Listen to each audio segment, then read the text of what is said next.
Mientras tanto, saludo con el afecto de siempre a nuestro amigo licenciado Roberto Piñón Olivas. Él es parte de esta importante agrupación que existe en Chihuahua, la Asociación de Editorialistas de Chihuahua. Roberto, buenos días. Hola Marco, qué gusto saludarte como siempre. Una disculpa porque ayer se nos hizo muy complicado estar aquí contigo, pero mira, aquí estamos compareciendo ante la opinión pública. Bueno, vamos a recordar aquel principio que dice: más vale tarde que nunca. Que viene acompañado. Fíjate que nos extrañé ayer lunes, pero bienvenido hoy. En ocasiones, sin tu presencia, Sí, señor. leemos algunos editoriales que escribes. Muchas gracias, Marco. Nos parece que es una voz de estas voces que hay en la agrupación de editorialistas, voces diversas, criterios diversos, pero la tuya nos ha parecido coincidente con muchos de los asuntos que a través de los años hemos expuesto en este programa. Pues es que, Marco, aprendemos de nuestros maestros, Marco. Bueno, ¿tenemos algún tema en especial hoy? No, pues hay muchos temas. Mira, de la última vez que nos vimos, Marco, para empezar, nos asesinaron a un periodista. Asesinaron a Adrián Rodríguez. Fue un hecho que conmocionó al periodismo chihuahuense. Ya teníamos tiempo sin que ocurriera una situación de esta naturaleza. No quiere decir que no se hayan presentado atentados y agravios de manera directa e indirecta en contra del ejercicio periodístico. Habíamos tenido detalles con la Policía Estatal en la cobertura de un suceso criminal a un colega del Heraldo, el compañero García, que lo arrestaron, lo subieron a la unidad, todo porque les llamó la atención por la forma en que conducían los agentes, que pusieron en riesgo la integridad de varios colegas periodistas que cubrían la escena del crimen. Y luego una colega también del Heraldo que le vacían su cámara fotográfica porque tomó fotos que a los agentes de la policía los incomodó. O sea, situaciones de esta que no habían llegado a mayores. Y el ataque a Gabriel Valencia. Bueno, a nuestro cuate Gabriel en Huachochi, que también se dio este suceso. Pero fíjate, Marco, que este suceso fue después de lo de Adrián, creo que fue, no sé, 15, 20 días, o a lo mejor empezando el año. Pero se habían dado situaciones menores. Nosotros habíamos dicho, cuidado, porque detrás de los incidentes menores vienen los incidentes mayores. La impunidad sobre incidentes de bajo nivel llevan la Comisión de Asuntos de Mayor Nivel también con impunidad. Y eso fue lo que desafortunadamente ocurrió con el compañero Adrián Rodríguez.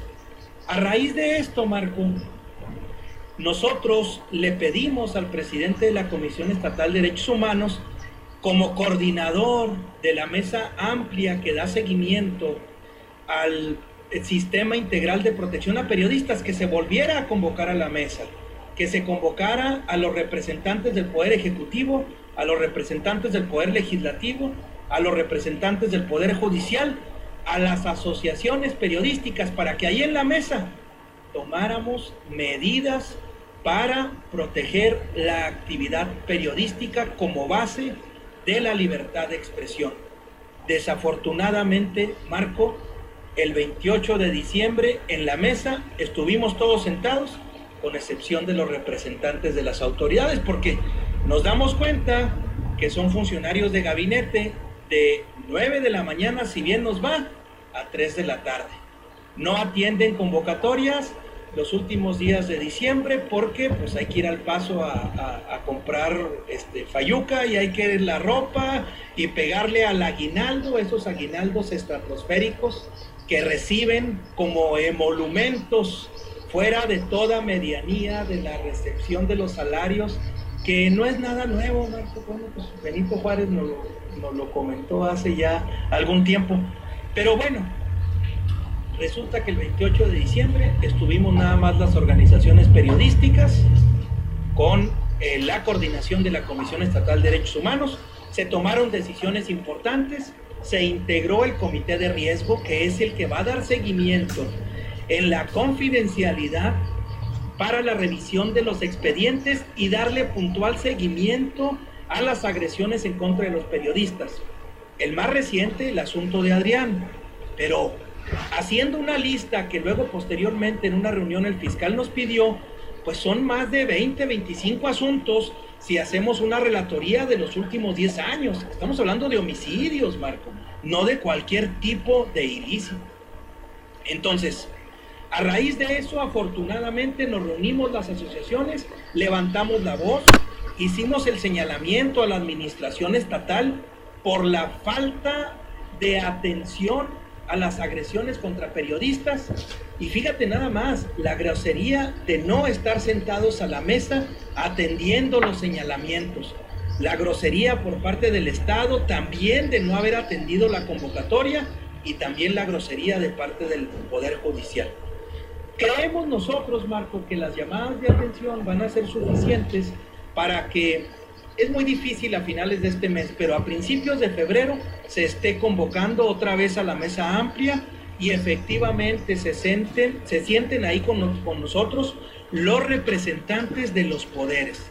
Mira, en materia de sistema integral de protección a periodistas, Marco, Chihuahua fue punta de lanza, como lo ha sido en otros aspectos a nivel nacional. Lo fuimos con la capacitación, con los diplomados, licenciaturas, con la penalización, o más bien dicho, la protección de las fuentes informativas para periódicos, primero con una reforma al reglamento de la Ley Orgánica del Ministerio Público del Estado, y posteriormente con una reforma al artículo 4 de la Constitución Política del Estado. Fuimos también punta de lanza con la emisión en un decreto emitido por el Poder Ejecutivo y firmado por los otros dos poderes en septiembre de 2010, en donde se publica este sistema integral. Pero durante 6 años este sistema integral durmió el sueño de los justos. ¿Y por qué ocurrió así? Porque no existió voluntad política por parte del gobierno del Estado anterior para implementar el sistema, un sistema de avanzada, Marco. Fíjate, 2 años antes de que a nivel federal se creara la Ley Federal de Protección a Periodistas y Defensores de Derechos Humanos, nosotros en Chihuahua ya teníamos un sistema, ya teníamos un mecanismo de medidas cautelares para proteger a los periodistas, ya teníamos la obligación del Estado de proveer la información de manera equitativa, abierta, transparente. Ya teníamos un sistema, pero durante 6 años no se cumplió por falta de voluntad política. Entonces, el lamentable suceso del compañero Rodríguez fue una llamada poderosa de atención, y afortunadamente se instaló la mesa y estamos funcionando y estamos al pendiente, Marco, con la finalidad de que no vuelva a quedar otra vez en la letra muerta. ¿Y de quién es responsabilidad de que no ocurra así? Pues de nosotros, de los periodistas, de los comunicadores valientes como tú a través de este programa radiofónico, pero también es de la sociedad. La sociedad también tiene que exigir que las instituciones funcionen, y una de las principales instituciones que debe de funcionar en una democracia es el periodismo, porque le da voz a los que carecen de voz, porque el periodista valiente va a denunciar las fechorías y los abusos de poder por parte del Estado, Marco, sobre todo en momentos en que bajo la demagogia, el populismo, Facebook, Twitter, se esconden, Marco, voluntades perversas para seguir manipulando y para seguir abusando del poder público. Ahí es donde el periodismo tiene que resurgir. Roberto, ¿consideras tú que el hecho de que el Estado cuente con un aparato de espionaje que incluye principalmente a los periodistas no es una forma de agresión? Por supuesto, Marco, pero además es gravísimo. Fíjate, las nuevas tecnologías, Marco, no solamente te escuchan a ti y a mí, no solamente nos escuchan, saben en dónde nos localizamos a través del sistema de geolocalización. Fíjate qué grave, Marco. Saben en qué momento y a qué hora realizas tú tus actividades diarias, pero además, en el momento que quieren, te tienen geolocalizado, Marco. Entonces, dime si esto no es verdaderamente grave. Por supuesto que hay una violación a mucha normatividad, no solamente a la ética del ejercicio del poder público, hay violación flagrante a la ley sobre delincuencia organizada, hay violación flagrante a la ley orgánica del Ministerio Público Federal, del Poder Judicial. ¿Por qué? Porque el Ministerio Público tiene que pedir autorización a un juez para que el juez le autorice a pinchar las líneas telefónicas cuando hay elementos, Marco, y el espionaje no es un elemento, la delincuencia organizada es un elemento, Marco, pero el periodismo no es delincuencia organizada. Qué grave. Dijeron en días pasados que el sistema de espionaje lo tiene el gobierno de Chihuahua. Claro que sí. Dijeron que era del pasado. Dicen que no es cierto, Marco. Pero sí es cierto. Sí. Pues claro, Marco. Pero además, fíjate una cosa, Marco, tampoco nosotros nos asustamos. Es legítimo que el Estado utilice sistemas de inteligencia para proteger a la población. Marco, estamos de acuerdo, pero van a proteger a la población de nosotros.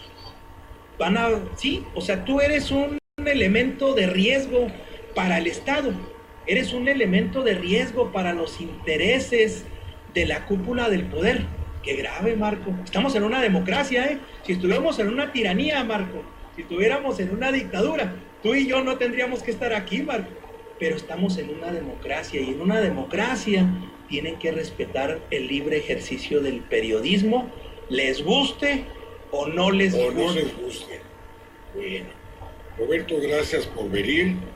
En una editorial que publicamos por ahí en internet, exigíamos, como hicieron los foros y los colegios de periodistas, que el gobierno de Javier Corral dé una plena satisfacción al periodismo de que no se sigue haciendo el espionaje, que cuentan con el equipo, claro que cuentan con el equipo, que a veces se tiene la tentación de meterse a lo que no les importa, no nada más de periodistas, de políticos, de empresarios de todo el mundo, pero indudablemente que para el Estado significa mucho lo que piensan, lo que hablan, lo que dicen los comunicadores, como una medida de ponerse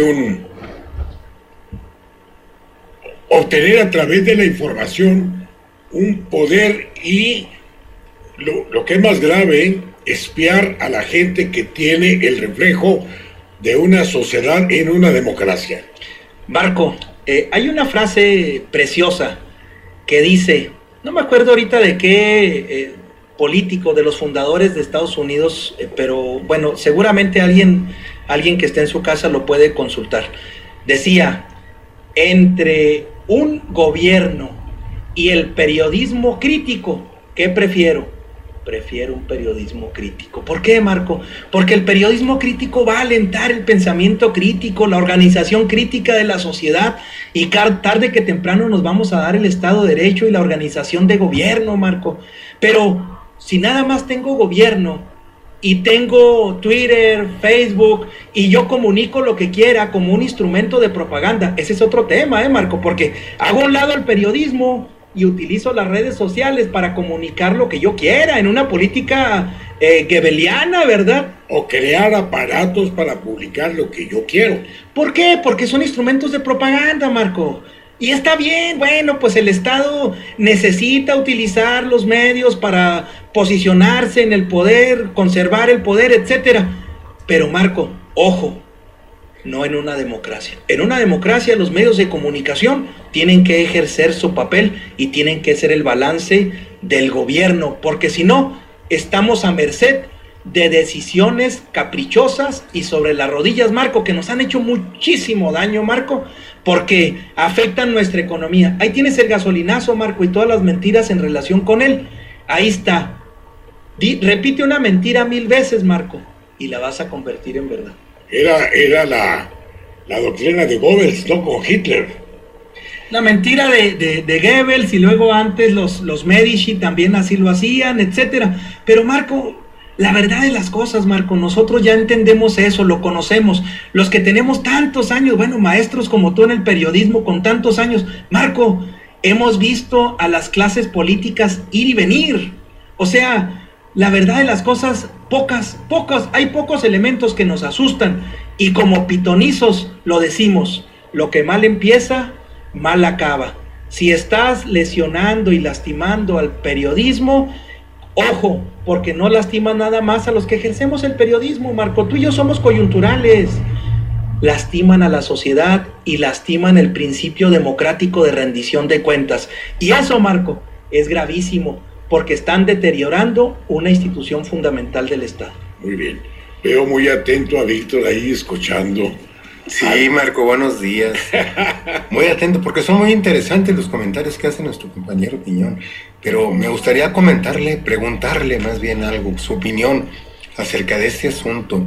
Nos dicen que a partir del 1 de febrero, en radio y televisión, según la comisión, el Instituto Federal de Telecomunicaciones emitió este decreto, no se podrá opinar sobre una nota informativa, a menos que se aclare que es una opinión personal mediante cortinillas o avisos en pantalla, en la televisión o en la radio, igual cuando se salga un corte y se regrese de un corte. ¿No es esto una censura a la opinión en los medios? Por supuesto que lo es. Fíjate, qué importante que traes aquí a colación el Instituto Federal de Telecomunicaciones. Y al traer el Instituto Federal de Telecomunicaciones, tenemos que traer aquí a colación la nueva ley de radio y televisión. Bueno, esta ley de radio y televisión, que precisamente fue impulsada por las fuerzas políticas en consenso, entre esas fuerzas políticas, bueno, pues se encuentra nuestro gobernador cuando era senador de la República. Él fue uno de los más fieles defensores de esa reforma. Bueno, esa ley federal de radio y televisión se refiere particularmente a la cuestión de la réplica. Ojo, porque esto que tú comentas, Víctor, está vinculado con la réplica. Resulta, Marco, que tú y yo estamos obligados a la réplica, y me parece bien porque éticamente ya lo hemos venido haciendo siempre. Yo desde que escucho opinión pública, aquí quien quiere toma el teléfono, te marca y te dice, no estoy de acuerdo. O viene y se presenta. Dime si no, Marco. Muy bien decidido. Y cualquier persona, desde el ciudadano de a pie hasta el político encumbrado, puede venir aquí y decirle a Marco Antonio Guevara, ¿sabes qué? No estoy de acuerdo. Ese es el auténtico derecho de réplica. Lo que ellos pusieron ahí es una ley mordaza a través de la cual tú y yo estamos sujetos, Marco, a tener que ir ante un juez y pagar multas millonarias si hacemos un comentario en contra de un servidor público grabado en su base moral o personal, etcétera. Él puede venir a demandarte a ti y querer exigirte una millonada de pesos, ¿verdad? Y esa, Marco, es una forma de presión indirecta. La ley de radio y televisión es inconstitucional, pero además viola tratados internacionales, Marco. Y resulta que nuestra clase política cómoda, ¿por qué? Porque ley mordaza fuera de procesos electorales. Tenemos que tener cuidado con lo que opinamos. Resulta que vamos a tener que hacer cortinillas para decir, señor Radio Escucha, esto es un editorial. Señor Radio Escucha, esto es una noticia. Bueno, pues está bien, porque vamos a empezar a educarlos en géneros periodísticos. Pero Marco, es ocioso. Es verdaderamente ocioso y forma parte de una cadena de reformas que buscan acallarnos. ¿Para qué? Para privilegiar a la clase política que en cualquier momento te puede llevar a un juzgado y te puede exigir una indemnización millonaria, o bien es un elemento para sacarte del aire. Lo hemos visto recientemente. Ahí está Carmen Aristegui y varios casos más de varios compañeros. Fíjate, el deporte, recientemente me acabo de dar cuenta de un asunto de TV Notas donde están impedidos a hablar de un señor que fue conductor de deportes porque ventilaron ciertas informaciones que a él lo agraviaron. Entonces, Marco, las figuras públicas son las que tienen que estar más expuestas a la crítica. Si no, ¿dónde está el control? ¿A mí de qué me sirve hablar de doña Chonita? Porque doña Chonita pues no es un personaje público, pero si doña Chonita es diputada, Marco, la tengo que criticar, la tengo que señalar. ¿Por qué? Porque es la medida que tiene el pueblo a través de los medios de comunicación de controlar los excesos de poder. Y eso que tú señalas, Víctor, forma parte precisamente de esas reformas que buscan acallar la libre expresión. Bueno, interesante. Este tema lo podremos desarrollar por mucho tiempo y nunca terminamos con los argumentos válidos, éticos, morales que podemos expresar para estar en contra de lo que hacen,